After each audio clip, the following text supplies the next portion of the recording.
Frederick Stark Person fue un estadounidense de Massachusetts que construyó la Barcelona Traction Light and Power Company, una central hidroeléctrica en el río del Ebro, en Cataluña. Hola, buenas tardes, Frederick Stark Person. Buenas tardes. Es un placer conocerte en persona. Igualmente. Para los que no te conocen, ¿podría usted presentarse? Sí, claro, verás, yo soy el gran ingeniero eléctrico y el gran emprendedor del país. ¿Qué estudios posteriores ha cursado antes de la ingeniería eléctrica?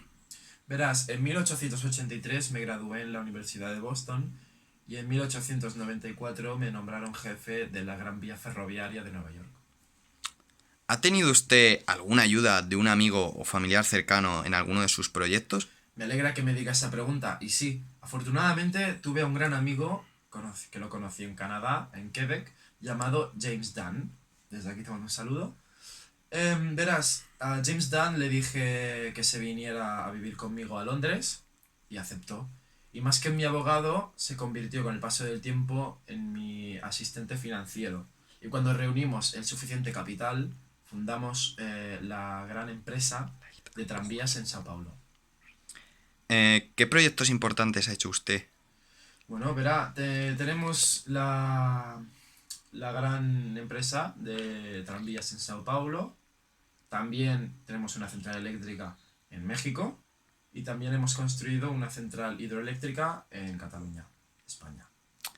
Aparte de Estados Unidos y México, ¿en qué más lugares ha operado usted junto a su empresa?